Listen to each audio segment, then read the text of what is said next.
Hello नमस्कार दोस्तों, स्वागत करते हैं बेटा अपनी इस बेहतरीन सी सीरीज बेहतरीन सी यूट्यूब चैनल आस्तिक बायो आर्ट में। मैं आपका भाई आस्तिक राव स्वागत करता हूं बेटा अपनी इस बेहतरीन सी सीरीज में, जहां पर मैं आप लोगों को पढ़ाता हूं इस चैनल पर क्लास 9 10th की पूरी साइंस पढ़ाता हूं बेटा, पूरी साइंस कवर कराता हूं।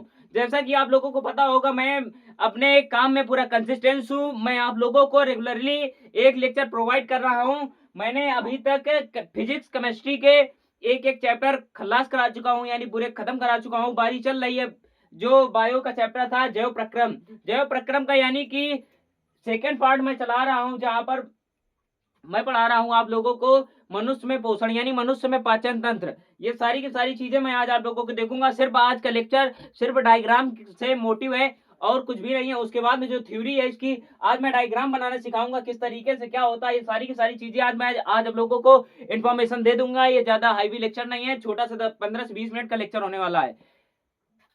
आप लोग बिल्कुल इत्मीनान से बिल्कुल बैठकर इस लेक्चर को देखिएगा। डायग्राम जो कि मैं आज आप लोगों को बताने वाला हूं, ये बिल्कुल 110% बोर्ड एग्जाम में छपा छपाया मिलता है। हर साल का नियम है बेटा। जो 2027 बोर्ड एग्जाम होने वाला है, ये 5 से 6 नंबर का वेटेज रखता है। ये डायग्राम के साथ साथ बोलेगा कि सचित्र वर्णन कीजिए, यानी कि चित्र के साथ उसकी थ्योरी भी लिखिए। मैं आप लोगों को एक चीज बता दूं कि ये जो थ्योरी है इसकी, ये बिल्कुल बेहतर तरीके से जब तक आप कंटेंट के साथ नहीं लिखेंगे बोर्ड एग्जाम में, तब तक शायद हो सकता है कि आप लोगों को एग्जामिनर नंबर न दे। अगर आप बिल्कुल कंटेंट के साथ थ्योरी लिखते हैं, डायग्राम बनाकर थ्योरी लिखते हैं, बिल्कुल इत्मीनान से थ्योरी लिखते हैं, तो बोर्ड एग्जाम में एग्जामिनर की औकात नहीं है बेटा कि जो तुम्हारा नंबर काट ले। अब अगर यहाँ से अगर आप बेटा पढ़कर जाते हो जितना मैं पढ़ाता हूँ, एग्जामिनर की औकात नहीं होती है कि वो मेरे क्वेश्चन जो मैं बनाऊं उसके बाद में वो उसके बाहर से निकाल दे। हाँ, मानता हूं कि हर साल का सेट का नियम है, जो कि हर साल का सेट का पैटर्न बदलता रहता है, बट जो कॉन्सेप्ट प्लस जो थ्योरी है वो बेटा सेम होगी। लेकिन वहीं पर एग्जामिनर का काम होता है क्वेश्चन के साथ खेलना। वो क्वेश्चन सीधे तरीके से ना पूछ कर वो घुमा के पूछ लेगा, उसमें आप लोग बेटा फंस जाएंगे। उसीलिए मैं यहाँ पर खड़ा हूं, बिल्कुल आप लोगों को एक भी दिक्कत नहीं होगी। एक भी क्वेश्चन ऐसा नहीं छूटेगा बायो का, फिजिक्स का, केमिस्ट्री का, कोई भी एनसीईआरटी की ऐसी लाइन नहीं छूटेगी, ऐसा कोई भी न्यूमेरिकल नहीं छूटेगा जो मैं कराऊंगा नहीं। सो बेटा, ज्यादा बातें ना करते हुए अपने लेक्चर को स्टार्ट करते हैं। आज हम बात कर लेते हैं कि मनुष्य का पाचन तंत्र, यानी इसका डायग्राम की बात कर लेते हैं। सबसे पहले आइए शुरुआत करते हैं डायग्राम से। बिल्कुल खाली स्लाइड है, कुछ भी नहीं है। बस इसीलिए ये जो मेरे लेक्चर्स होते हैं वो थोड़ा हाई भी हो जाते हैं, क्योंकि मैं पूरी ये नहीं करता हूं कि मेरे पास व्हाइट बोर्ड है तो लाओ पहले थ्योरी लिख लाऊं उसके बाद भी मैं आप लोगों को समझा दूं। नहीं, मेरे पास वो काम नहीं है। मैं आऊंगा, स्वयं थ्योरी लिखाऊंगा। 2 लेक्चर ना होकर एक दिन में अगर एक लेक्चर होता है, 40 से 45 मिनट का एक लेक्चर होता है, वो मेरे लिए काफी है। आइए फिगर को बनाते हैं।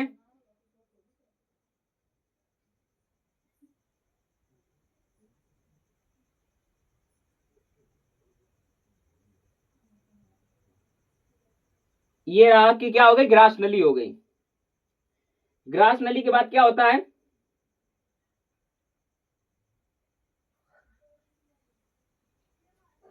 ये आपका स्टमक हो गया।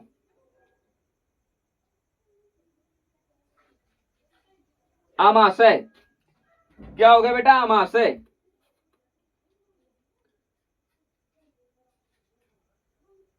ये हो गया आमाशय। अब मैं बनाऊंगा छोटी आंत, सॉरी बड़ी आंत बनाऊंगा सबसे पहले।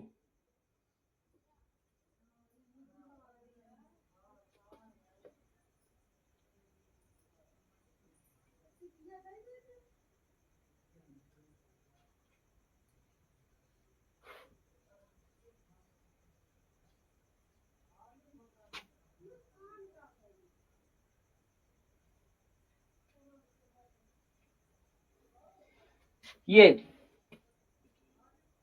डायग्राम आप लोग बिल्कुल बेटा इत्मीनान के साथ बनाइएगा, क्योंकि डायग्राम के ही नंबर होते हैं बोर्ड एग्जाम में। अगर हर समय जब बात करी जाती है बायो की बेटा, तो बायो में हर समय क्या होता है, डायग्राम ही सबसे मोटी चीज होती है, जिससे लड़के घबराते बहुत हैं। जब लड़के घबराएंगे तो बोर्ड एग्जाम में कुछ नहीं कर पाएंगे। अब आप लोगों के साथ मैं खड़ा हूं बोर्ड एग्जाम में बेटा, घबराने की जरूरत नहीं है, बिल्कुल एक भी घबराने की जरूरत नहीं है। मैं डायग्राम जितना हो सकेगा मैं उतना सस्ता करके बनाऊंगा, जितना आसान हो सकेगा। जब मैं क्लास 10th में था तब बायो का बेटा कोई भी ऐसा डायग्राम नहीं बचा था जो मेरे दिमाग से उतर गया हो। अभी भी मेरे दिमाग में वो सारी की सारी चीजें गूंज रही हैं इस तरीके से। अब क्योंकि ये जो छोटी आंत होती है, क्योंकि वो काफी बड़ी होती है, इसलिए इसको इस तरीके से फंदेदार बनाकर बनाते हैं इस तरीके से।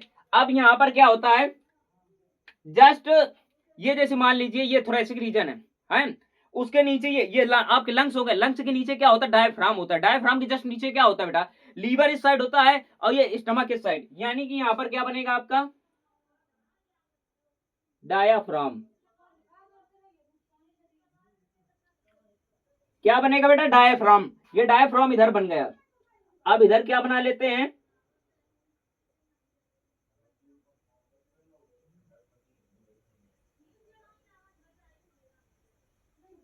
ये क्या बन गया आपका लीवर, यानी एक यकृत। इसके ऊपर ये छोटी सी एक वो होती है झिल्ली, जिसे हम पित्ताशय कहते हैं। आइए अब इसको हम बारी बारी से इसके नाम देखेंगे। सबसे पहले ये क्या हो गया, सबसे ये क्या हो गया, सबसे पहले मुख। क्या हो गया, मुख एवं मुख गुहिका। क्या होता है बेटा, ये मुख एवं मुख गुहिका ये हो गया है। उसके बाद में अगर एक जस्ट उसके अपर पार्ट में, एक जस्ट इसके लोअर पार्ट में, ये दोनों चीजें क्या हो गई, इन दोनों चीजों को मैं क्या बता दूंगा, यानी कि ये जो मेरा मुंह है, ये जो मेरा मुंह है, मुंह के जस्ट ऊपर ये जो ऊपर साइड का जो वो होता है, यानी अपर जा के जा में क्या होता है, लार ग्रंथि।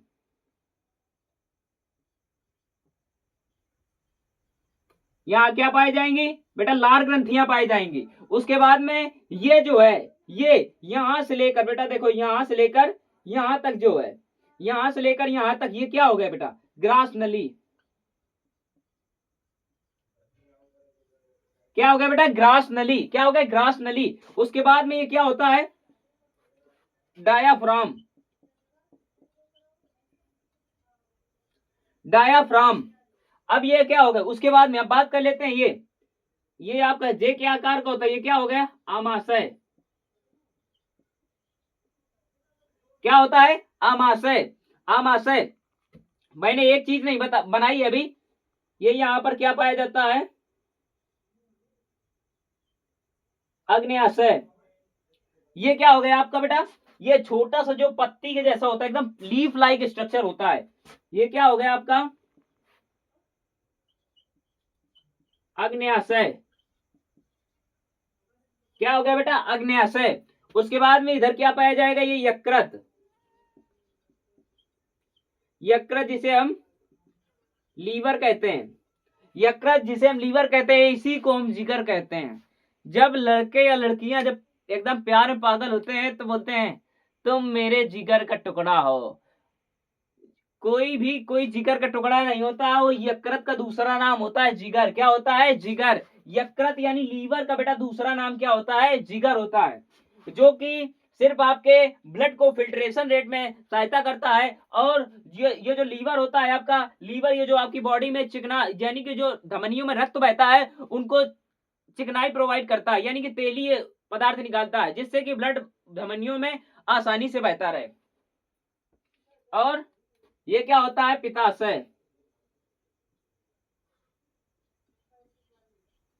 पित्ताशय। क्या हो गया बेटा, पित्ताशय। पित्ताशय। अब इसको क्या बोलेंगे, ये जो यकृत है, यकृत किससे जुड़ा है, फूड पाइप।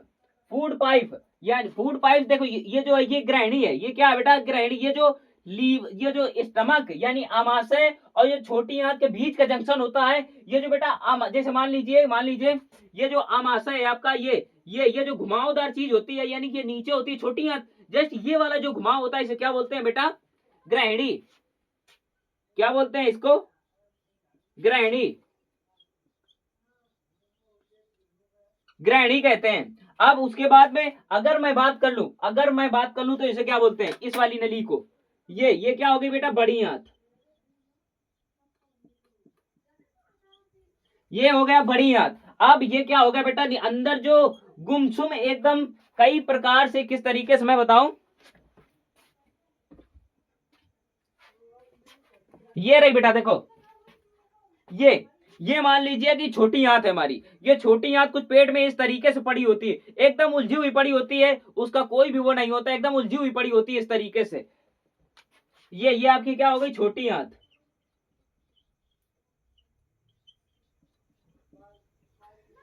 ये बड़ी बातचीत इंडस्ट्रियल लोगों से करती है। क्या करती है, बड़ी बातचीत बेटा इंडस्ट्रियल लोगों से करती है। ये इसे छोटी आंत नाम तो दिया गया है, लेकिन सबसे बड़ी नली होती है बेटा, पता नहीं किसने नाम दिया है, बट ये जो छोटी आंत होती है सबसे बड़ी नली होती है। जो बड़ी आंत होती है ये सबसे छोटी होती है। बड़ी आंत छोटी आंत से छोटी होती है, लेकिन बट इसे पता नहीं क्यों बड़ी आंत नाम दिया गया। क्योंकि बड़ी आंत इसलिए शायद नाम दिया गया होगा क्योंकि इसमें ये जो वाटर एब्जॉर्प्शन होता है, यानी कि पानी का जो अवशोषण होता है वो इसी में होता है। फूड के जो न्यूट्रिशन का अवशोषण होता है वो बेटा इसी में होता है। उसके बाद में ये क्या होती है, ये अपेंडिक्स यानी परिशेषिका।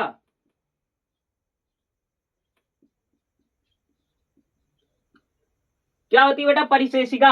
अपेंडिक्स हमारी बॉडी में अपेंडिक्स का अभी कोई काम नहीं है, क्योंकि मैं बता रहा हूं जब इन मानव का ये जो हम लोग ह्यूमन बींग्स आए हैं, यानी कि ह्यूमन बींग्स आए हैं, जब उस समय जब हम लोग मानव नहीं थे, जहां से हम लोगों का जन्म हुआ है, उसके बाद में हम धीरे धीरे धीरे धीरे धीरे धीरे अपना भेष बदलते गए, सारी की सारी चीजें हमारी बॉडी में चेंजेस हुए। उस समय ये जो घास फूस वो जो प्राणी खाते थे, ये जो घास फूस खाते थे उसको पचाने में सहायता करती थी। जैसे कि मेढक के जो जो फ्रॉग होता है, फ्रॉग की जो आंखें में होता है उसके अंदर निप्टिटेटिंग मेम्ब्रेन पाई जाती है, जो कि उसको जल में जब कूदता है तो वो उसको कवर कर लेती हैं, जिससे आंखें उसकी बची रहती हैं। उसी प्रकार से ये जो हमारी आंखें होती है, हमारी आंखों में बेटा निप्टिटेटिंग मेम्ब्रेन पाई जा रही थी, बट धीरे धीरे बढ़ते दौर पर जो 200-250 मिलियन पहले के जो लोग थे उनके आंखों में निक्टिटेटिंग मेम्ब्रेन पाई जा रही थी, बट वो धीरे धीरे वो खत्म हो गई है। बट लेकिन अभी थोड़ी सी हमारे आंखों के अंदर निक्टिटेटिंग मेम्ब्रेन पड़ी है,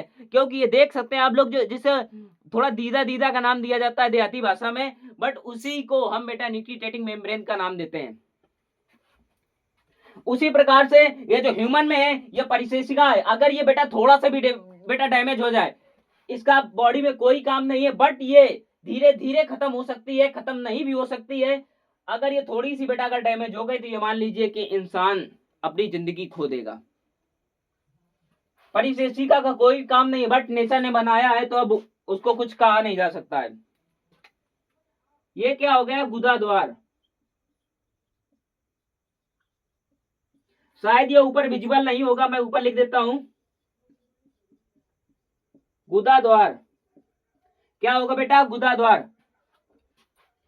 आइए अब इसके बारे में डायग्राम को मैं समझा देता हूं बेटा आप लोगों को। बिल्कुल आज का जो लेक्चर होगा इसी डायग्राम को समझाना मेरा मोटिव है। ये सारी की सारी चीजें आपके दिमाग में छपाऊंगा। सबसे पहले मैंने बात किया था क्या, मनुष्य के पाचन तंत्र की। जब कोई तमाम चीजें मिलकर कार्य करती है, जब कोई तमाम चीजें मिलकर कार्य करती है, जैसे मान लीजिए कि यहाँ पर कोई काम हो रहा है, यहाँ पर कोई काम हो रहा है, तो उसमें अगर एक आदमी काम करेगा तो उसे अकेले की गिनती बोली जाएगी। अगर वहां पर तमाम आदमियों का झुंड हो जाए तो उसे क्या बोलते हैं बेटा, समूह बोल देते हैं। जिस तरीके से समूह है, और उसी तरीके से जब एक तमाम सारे ऑर्गन से मिलकर, यानी तमाम सारे ऑर्गन से मिलकर कार्य करते हैं तो बेटा उसे सिस्टम बोल दिया जाता है, जिसे हम ह्यूमन डाइजेस्टिव सिस्टम कहते हैं। क्या कहते हैं बेटा, ह्यूमन डाइजेस्टिव सिस्टम कहते हैं। जब तमाम सारे ऑर्गन से मिलकर, डिफरेंट ऑर्गन से मिलकर जब ये वन वर्क करते हैं तो बेटा उसे क्या बोल देते हैं, ह्यूमन डाइजेस्टिव सिस्टम, यानी मनुष्य का पाचन तंत्र बोल देते हैं। आइए समझते हैं, शुरुआत में क्या बताया था मैंने आप लोगों को। सबसे पहले खाना कहा जाता है, सबसे पहले खाना जाता है बेटा आपके मुख एवं मुख गुहिका में। सबसे पहले आप लोग खाने को कहा लेते हैं, मुंह में। मुंह में क्या उपस्थित होता है, लार ग्रंथि उपस्थित होती है, लार ग्रंथि उपस्थित होती है। लार को जब हम लोग दांतों से खाने को चबाते हैं इस तरीके से, तो जो लार ग्रंथि होती है लार निकालती है। लार दिन भर में 1 से 1.5 लीटर बेटा लार निकलती है। अब सोचो एकदम निकाल दे तो, बट एकदम नहीं निकलती है। जब ये 1 से 1.5 लीटर ला निकलती है तो इसमें कई प्रकार के एंजाइम्स पाए जाते हैं जो आपकी बॉडी में ये जो कार्बोहाइड्रेट होता है यानी स्टार्च को माल्टोज में कन्वर्ट कर देता है। ये जो लार होती है ये आपकी कार्बोहाइड्रेट को स्टार्च से यानी कार्बोहाइड्रेट से माल्टोज में कन्वर्ट कर देती है। उसके बाद में ये छोटी सी नली, ये छोटी सी 25 सेंटीमीटर लगभग नली पाई जाती है बेटा, जिसे हम ग्रास नली कहते हैं। ये 25 सेंटीमीटर नली होती है। ये जो यहाँ से यहाँ तक की जो लंबाई होती है, ये जो इसोफेगस यानी खाने की जो नली होती है बेटा, इसकी लंबाई कितनी होती है? 25 सेंटीमीटर लगभग होती है। उसके बाद में इसी में बेटा पाया जाता है डायाफ्राम। अब उसके जस्ट नीचे ये जो ग्रास नली है, ये ग्रास नली का अंतिम सिरा आमाशय में खुलता है। आमाशय के बाद ये जो घुमावदार संरचना है बेटा, इसे हमने ग्रहणी बोला। अब ग्रहणी से ही लीवर जुड़ा होता है। लीवर में एक छोटी सी थैली पाई जाती है जिसे हम पित्ताशय कहते हैं, जो कि लीवर एक बाइल जूस निकालता है। बट वो जो बाइल जूस होता है वो इकट्ठा किसमें होता है? लीवर इसमें यानी पित्ताशय में। उसके बाद में ये जो ग्रहणी है, ग्रहणी किससे जुड़ी होती है बेटा? छोटी आंत से। छोटी आंत, इसके नाम बड़े, देखो इसका काम बड़ा है लेकिन नाम छोटा है। काम बड़ा है, नाम छोटा है। उसके बाद में ये होती है बड़ी आंत। बड़ी आंत से जुड़ा होता है, नीचे नीचे आएंगे तो मलाशय, जिसे जिसे हम एनल बोल देते हैं यानी गुदाद्वार बोलते हैं, जहां से आपका फीकल मैटर बेटा पास होता है, यानी कि जो सुबह की पॉटी होती है वो पास होती है। और उसके बाद में ये बड़ी आंत से ही जुड़ा होता है। क्या जुड़ा होता है बेटा? परिशेषिका। परिशेषिका का हमारी बॉडी में कोई काम नहीं है। ये बात आपके दिमाग में चमकी या नहीं चमकी? मैं उम्मीद करता हूं कि ये सारी की सारी चीजें बेटा आपको समझ में आ रही होंगी और आप लोग अपना काम बेहतर तरीके से कर रहे होंगे। आज ये लेक्चर यहीं पर समाप्त करते हैं बेटा। तब तक के लिए जय हिंद, जय भारत।